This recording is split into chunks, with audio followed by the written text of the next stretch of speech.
அனைவருக்கும் வணக்கம். 12ஆம் வகுப்பு பாடத்திட்டத்தில் இயல் 5 இருக்கக்கூடிய திரைமொழி இதைத்தான் பார்க்க போறோம். கனவு கண்டு கொண்டே கனவுக்குள் இருப்பது போல நம்ம சூழ்ந்த பெருங்கனவா இருக்கிறது தான் எது அப்படின்னா திரைப்படம்.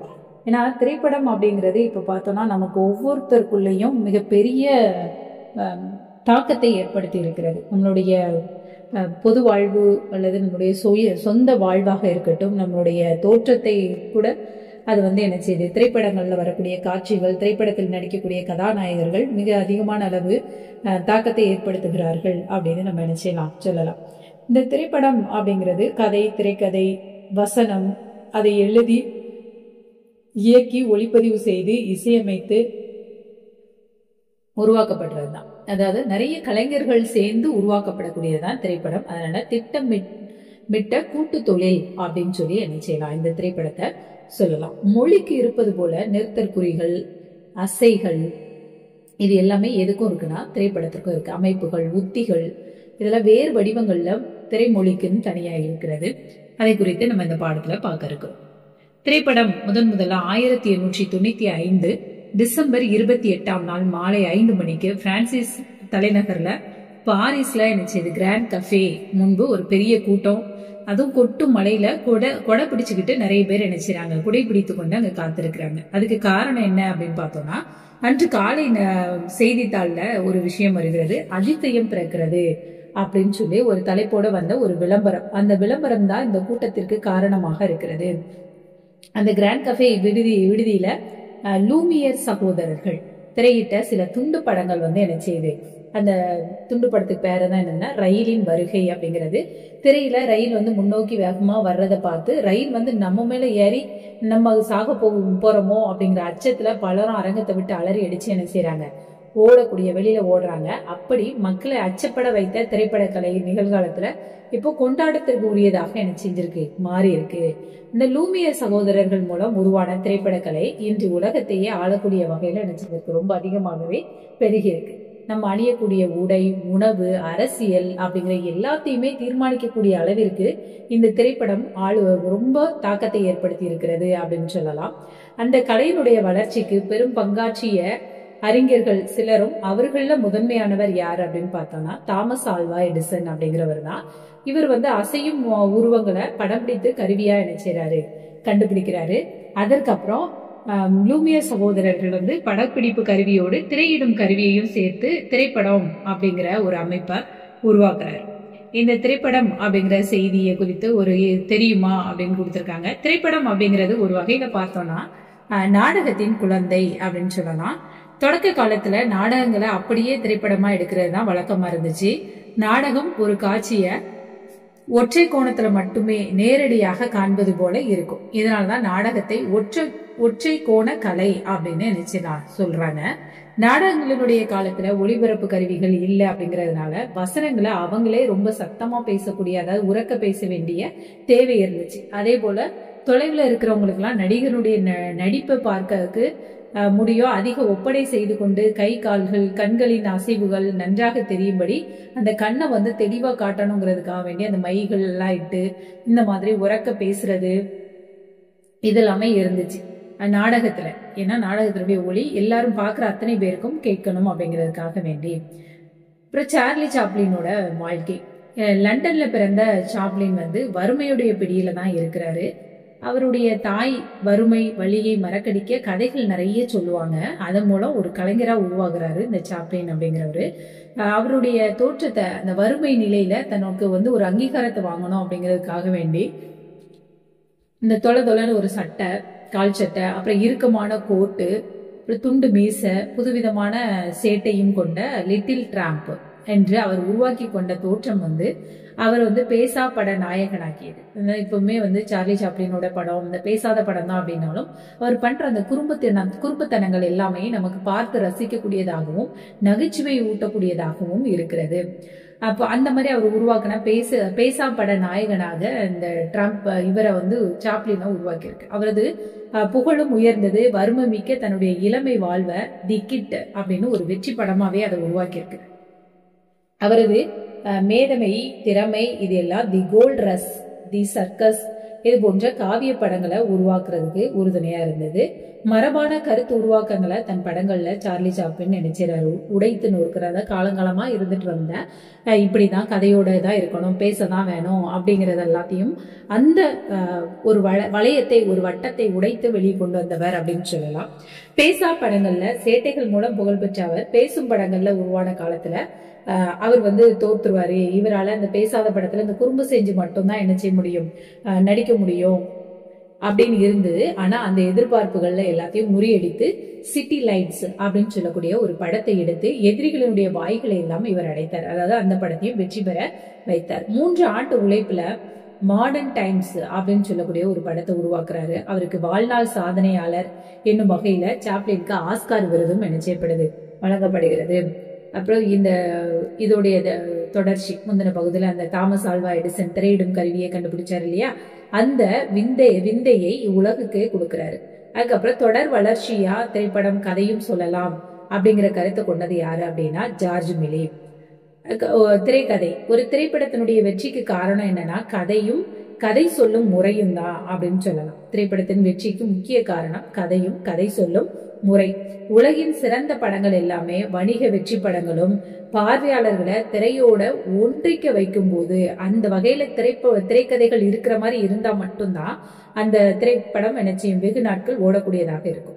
திரைக்கதைகள் பல முறை எழுதி திருத்தம் செய்யப்பட்டு உருவாக்கப்படக்கூடியது. ஒரே நேரத்துல அதை உருவாக்குறதுல ஒரு கதாநாயகன் பேசக்கூடிய ஒரு இடத்துல இந்த மாதிரியான வார்த்தைகளை உபயோகப்படுத்தி பேசினால் சிறப்பாக இருக்கும். ஏன்னா நிறைய டைலாக் நமக்கு என்ன செய்யுது, இந்த உரையாடல்கள் எல்லாம் நடிகர்கள் பேசக்கூடிய உரையாடல்கள் நம்ம சொல்லலாம் ரஜினி படத்துல இருக்கக்கூடியதுல நான் ஒரு தடவை சொன்னா 100 தடவை சொன்ன மாதிரி அப்படின்னா, அதுக்கப்புறம் ஒரு தடவை நான் முடிவு பண்ணிட்டேன் அப்படின்னா என் பேச்சை நானே கேட்க மாட்டேன்னு விஜய் சொல்ற மாதிரி இந்த மாதிரியான இந்த கதை வசனங்கள் அந்த திரைக்கதைக்கு இந்த வசனங்கள் நம் மக்களிடையே நின்று நிலைத்து என்ன செய்யுது, ஒரு தாக்கத்தை ஏற்படுத்துகிறது.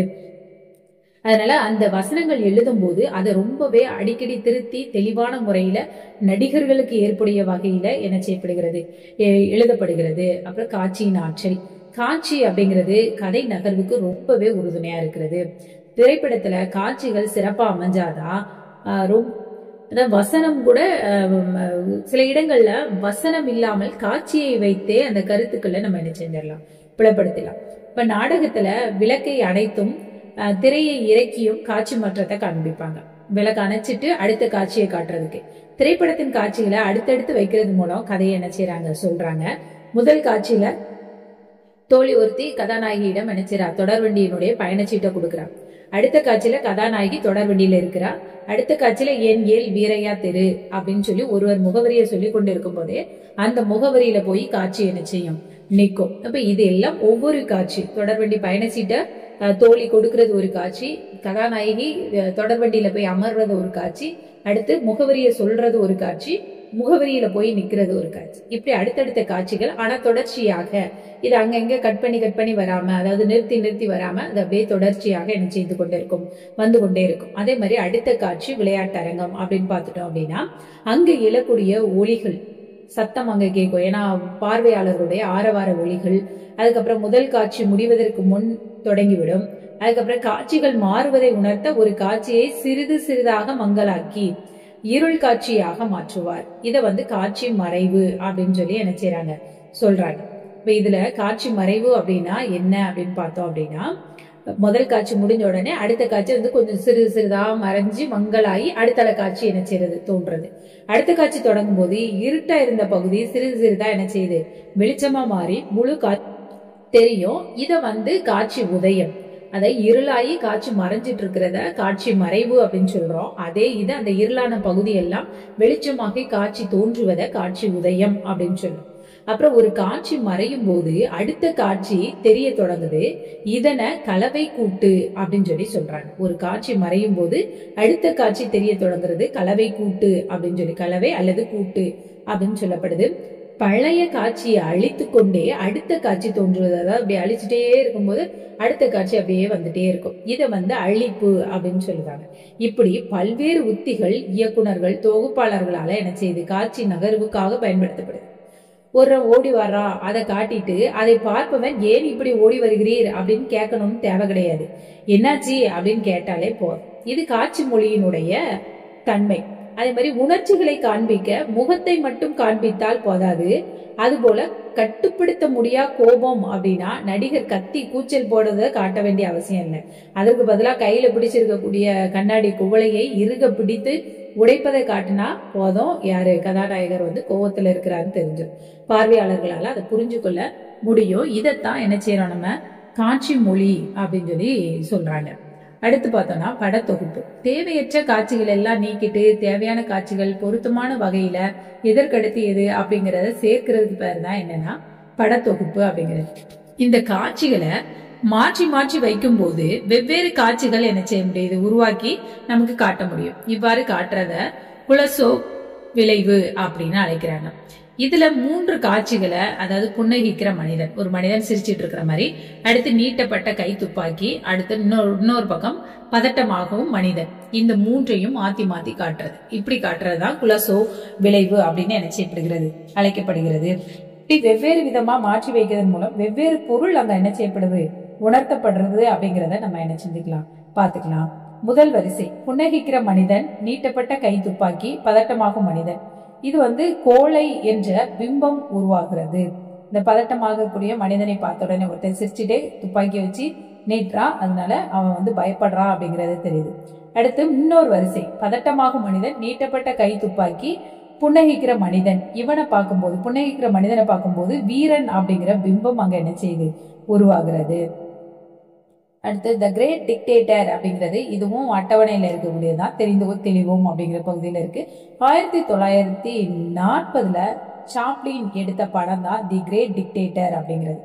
மனித குலத்திற்கு தேவை போரல்ல, நல்ல உணர்வும் அன்பு தான் அப்படிங்கிறத உணர்த்தக்கூடியதா இந்த படம் என்ன செய்து இருக்கிறது, த கிரேட் டிக்டேட்டர் அப்படிங்கிற படம். இந்த கதையில ஹிட்லரை உருவகப்படுத்தி ஹென்கோல் அப்படிங்கிற கதாபாத்திரத்தை என்ன செஞ்சிருப்பாங்க, உருவாக்கி இருப்பாங்க. அதே உருவம் கொண்ட இன்னொரு பாத்திரத்தை கடை நடத்தி வரும் யூத இனத்தை சார்ந்தவராகவும் அறிமுகப்படுத்தப்பட்டிருக்கும். கடைக்காரர் ஏற்படுத்தும் உடை மாற்றம் காரணமாக ஆள் மாறாட்டம் என்ன செய்கிறது, நடக்கு. சர்வாதிகாரியா இருக்கக்கூடிய ஹென்கோல் அப்படிங்கிற ஒரு சிறை கைதியா மாறுறாரு. ஒரே நாள்ல இருவருடைய வாழ்க்கையும் அப்படியே தலைகீழாக மாறுது. இறுதி காட்சியில சர்வாதிகாரி வேடத்துல இருக்கக்கூடிய யூதர் கைது செய்யப்பட்டிருந்த அனைவரையும் விடுதலை செய்ய சொல்லி ஆணையிடுகிறார். மாநாட்டுல மனிதகுல விடுதலை குறித்து பேருரையும் பேசுறார். அந்த பேருரை தான் இன்று வரை திரைப்படங்களுடைய மிகச்சிறந்த வசனமாக போற்றப்படுது. வாழும் காலத்திலேயே ஹிட்லர் கடுமையாக விமர்சித்து எடுத்த ஒரே படம் அப்படின்னு இந்த தி கிரேட் டிக்டேட்டர் அப்படிங்கறத சொல்லலாம். அது போல இரட்டை வேடை படங்கள் எவ்வளவோ வந்தாலும் அதுல மிகச்சிறந்த திரைப்படம் அப்படிங்கிற பெயரும் த கிரேட் டிக்டேட்டருக்கு உண்டு. அடுத்து படத்தொகுப்பால எல்லா காட்சிகளையும் தலைகீழாகவே என்ன செய்ய முடியும், நம்மளால மாத்த முடியும். இல்ல மாடர்ன் டைம்ஸ், இது திரைப்படத்தினுடைய ஒரு காட்சியில செம்மறி ஆடுகள்லாம் முண்டியடித்து என்ன செய்து போகிறது. அடுத்த காட்சியில் மனிதர்கள் ஒரு தொழிற்சாலைக்கு முண்டியடித்து கொண்டு நுழைகின்றனர். இப்ப தொழில் மயப்பட்ட சமூகத்துல இந்த மனிதர்கள் மந்தைகள் ஆவதை இந்த காட்சி இணைப்பு நமக்கு காட்டுகிறது. ஒரு பக்கம் ஆடும் ஒரு பக்கம் மனிதர்களும் போறதை பார்க்கும்போது இந்த இயந்திரமயமான உலகத்துல இந்த மாதிரி என்ன செய்யுது, மந்தைகள் மாதிரி மனிதர்கள் நடந்து கொள்வது தெரிகிறது. படம் எடுக்கும்போது 16 மணி நேரம் ஓடும்படி படம் எடுத்தாலும் அதை 2 மணி நேரம் ஓடுற மாதிரி தொகுக்கிறது தான் படை தொகுப்பாளருடைய வேலை. இப்படி தொகுக்கும் ஆற்றல் மூலம் கதை சொல்லுக்கு உயிர் ஊட்ட நம்மளால முடியும். ஒளிக்குறிப்பு, பின்னணி இசை அப்படின்னு எடுத்துட்டோம்னா இசை இல்லாத படம் பார்க்கறதுக்கு யாருக்குமே பிடிக்காது. அப்ப அது திரைப்படத்தினுடைய உணர்வுகளை வெளிக்கொண்டு வர உதவக்கூடிய ஒரு முக்கியமான கலையாக இந்த பின்னணி இசை இருக்கு. பின்னணி இசை சேர்ப்பு சில வேளைகள்ல மௌனமும் திரையில உணர்வுகளை வெளிக்கொண்டு வரக்கூடியதாக இருக்கிறது. அதற்கு ஒரு எடுத்துக்காட்டா பார்த்தோம்னா கதையினுடைய நாயகி ஜன்னல் வழியா நினைச்சாங்க தலையை நீட்டி வெளியே தெரியக்கூடிய ஒரு காட்சிய வெறித்து பார்த்துட்டே இருக்கிறாங்க. எதுலன்னா அங்க தெரு காட்டப்படல, அவள் தெருவை பார்ப்பது மட்டுமே காட்டப்படுது. அந்த காட்சியில ஒரு மகிழுந்து புறப்பட்டு செல்லும் மொழி இணைக்கப்பட்டிருக்கு. இதுல அவளை பார்க்க வந்தவர் அவள் விருப்பத்திற்கு மாறாக அங்கிருந்து புறப்பட்டு செல்றாரு அப்படிங்கறதுதான் நிகழ்வு. அந்த பெண்ணினுடைய முக பாவனை மூலம் இதை என்ன செய்யப்படுகிறது, சொல்லப்படுது. பாத்திரங்களுடைய மனக்கவலைகள், அலக்களிப்புகள் இது எல்லாத்தையும் எதிரொலிப்பதாகவும் எடுத்துக்காட்டுவதாகவும் இசை என்ன செய்ய வேண்டும், இருக்க வேண்டும். அது நமக்கு பாத்திரங்களின் உணர்வுகளுக்கு விரிவுரை வழங்கக்கூடியதாக இருக்கும். அதே மாதிரி உரையாடலை விட மௌனம் தான் அதிகம் பேசுறத தன்னுடைய கருத்தை அதிகமாக பதிவு செய்யக்கூடியது எது அப்படின்னா இந்த மௌனத்தை நம்ம சொல்லலாம். அடுத்து இதுல இன்னும் ஒரு அட்டவணை செய்தி ஒன்று இருக்கு, தெரியுமான்னு கொடுத்துருக்காங்க. அந்த படம் காட்டுதல் மூலம்தான் முதலாக தென்னிந்தியாவில் ஏதோ வருது சினிமா தொழில் தோன்றியது. இந்த சாமி கண்ணு வின்சென்ட் அப்படிங்கிற தமிழர் தான் பிரெஞ்சுக்காரர் டூபன் என்பவரிடம் 2500 ரூபாய் கொடுத்து ஒரு ப்ரொஜெக்டரை நினைச்சாரு வாங்குறாரு. சில துண்டு படங்களையும் ப்ரொஜெக்டரையும் வாங்குறாரு. திருச்சியில ஒரு கூடாரத்துல படம் காட்ட ஆரம்பித்த அவர் பின்னர் திருவனந்தபுரம், மதுரை, மதராஸ் நகரங்கள்ல முகாமிட்டு காட்சிகள் நடத்தினார். அங்கிருந்து வடக்கே சென்று பெஷாவர், லாகூர், லக்னோ இந்த நகரங்கள்லாம் படக்காட்சிகளை நடத்திட்டு 1909 மதராஸ்க்கு திரும்புறார். அங்கே எஸ்பிளேனேட்டில், அதாவது இன்றைய பாரிமுனை, கூடாரம் போட்டு சலன படங்களை திரையிட்டு இருக்கிறார். சென்னையில் இருக்கும்போது சினிமா தொழிலை இங்கு நிறுவ ப்ரொஜெக்டர்களை இறக்குமதி செய்து விற்க ஆரம்பிக்கிறாரு. இந்நிகழ்வு பல புதிய திரையரங்குகளை உருவாக காரணமாக அமையுது. இந்த செய்தி யார் சொல்றானா, தமிழ் சினிமாவின் முகங்கள் அப்படின்னு சொல்லக்கூடிய தியோடர் பாஸ்கர் எழுதுன அந்த பகுதியில இருந்து தான் இந்த செய்தி நமக்கு கொடுக்கப்பட்டிருக்கு. அப்புறம் சிறார் திரைப்படங்கள். சிறார் திரைப்படங்கள் பார்த்தோம்னா பல்வேறு கலாச்சாரம், மொழி, பண்பாடு இது எல்லாரும் மாணவர்கள் அறிந்து கொள்ளக்கூடிய வகையில அவர்களுடைய மனப்பான்மையையும் தனித்திறன் மேம்பாட்டினையும் அடையவும் 6ஆம் வகுப்பு முதல் 9ஆம் வகுப்பு வரை உள்ள மாணவர்களுக்கு தான் இந்த சிறார் திரைப்படங்கள் திரையிடப்படுது. அதோட மட்டும் இல்லாம கதை விமர்சனம், திறனாய்வு, தனிநபர் நடிப்பு, குறும்படம் தயாரித்தல், துறைசார் வல்லுநர்களுடன் உரையாடு அந்த நிகழ்வுகள் மூலமா சிறார் திரைப்படங்கள் சார்ந்த போட்டிகள்ல பங்கேற்று வெற்றி பெறக்கூடிய மாணவர்களுக்கு 15 பேருக்கு தமிழக அரசினுடைய சார்பில் அயல் நாட்டிற்கு கல்வி சுற்றுலா அழைத்து செல்லக்கூடியது இப்போ நமக்கு நடைமுறையில இருந்துட்டு இருக்கு. அதை தான் இப்ப இதுல கொடுத்துருக்காங்க. அந்த சிறார் திரைப்படங்கள் போட்டு அதுல போட்டிகள்லாம் வைத்து வட்டார அளவில், அதுக்கப்புறம் மாவட்ட அளவில், மாநில அளவில் போய் அதுல வெற்றி பெறவங்கள இந்த மாதிரி கல்வி சுற்றுலாக்கெல்லாம் கூட்டு போறாங்க. நல்ல திரைப்படம் அப்படின்னா முறையான காட்சி மொழியோட நல்ல கலையை உருவாக்கி தரும் படத்துல பொய்மைகளும் இருக்க முடியாது. நம் மூளைய மழுங்க செய்யக்கூடிய கவர்ச்சிகளோ இடம்பெறாது. இந்த கலை படைப்புகள் உண்மையை பேசும். இதன் மூலம் காண்பிக்கப்படும் வாழ்வியல் நம்ம அனுபவத்தை, வாழ்க்கையை வளமாக்கக்கூடியதாக இருக்கும். இந்த திரைப்படங்களை தான் கலைப்படங்கள் அப்படின்னு சொல்லுவோம். கர்நாடக மாநிலம் ஹெக்கோடு அப்படிங்கிற ஊர்ல அந்த சிற்றூர் தான் மக்கள் திரைப்படம் பார்த்ததே இல்லையா. 1977 ஒரு முயற்சியா விருது பெற்ற உலகினுடைய முக்கிய திரைப்படங்கள் அங்க 6 நாட்கள் திரையிடப்படுகிறது. எத்தனை நாள்னா 6 நாட்கள். அந்த மக்கள் தங்களுக்குள் படங்களை பற்றி பலவராக என்ன செய்றாங்க, கருத்து பேசிக்கிறாங்க. பார்த்த படத்தை பத்தி படிப்பறிவு இல்லாத அந்த எளிய மக்களின் கருத்துக்கு திரைப்பட வல்லுநர்களுடைய கருத்துக்களுக்கு ஈடா இருக்கு. இது எவ்வாறு சாத்தியம் அப்படின்னு வெளியுலகம் அறியாத இந்த சிற்றூர் மக்களை கொண்டாடும் கலைப்படங்கள் எப்படி சுவைக்க முடிந்தது அப்படின்னு பாக்குறாங்க. வெற்றி பெறக்கூடிய எல்லா திரைப்படங்களையும் நல்ல திரைப்படங்கள் அப்படின்னு முடிவு செய்ய முடியாது. ஒரு நல்ல திரைப்படம் சுவைஞரின் தரத்தை மேம்படுத்துவதான பணியையும் செய்யும். சுவைஞர்னா அதை பார்த்து ரசிக்கக்கூடிய அவங்களதான் சுவைஞர்னு கொடுத்துருக்காங்க. அந்த வகையில நல்ல திரைப்படம் அப்படின்னு பார்த்தோம் என்ன அப்படிங்கறத அறிந்து கொள்ள முயலாத வரையில் திணிக்கப்படும் வணிக திரைப்படங்களை தான் நல்ல திரைப்படங்கள் அப்படின்னு நம்பி, அதாவது அதிகமா விளம்பரங்கள் கொடுக்கக்கூடியது, அந்த ப்ரொமோஷன் சொல்லுவாங்க இல்லையா, அந்த மாதிரி விளம்பரங்கள் கொடுத்து அதற்கு அதிகமா மதிப்பு கொடுக்கற மாதிரி சொல்லக்கூடிய திரைப்படங்கள் தான் இப்ப நிறைய என்ன செய்யுது, ஓடக்கூடிய நிலைமையில ஆளுமையோட இருக்கிறதா இருக்கு. இதோட இந்த பாடத்துல இருக்கிற செய்தி முடிஞ்சது. நூல்வெளி பகுதி பாருங்க. திரைமொழி குறித்த இந்த பாடம் அஜயன் பாலா அவருடைய கட்டுரையை முதன்மையாக கொண்டு சுஜாதா, செழியன், அம்சன் குமார் முதலானவர்களுடைய கருத்துக்களினுடைய அடிப்படையில தான் உருவாக்கப்பட்டிருக்கு.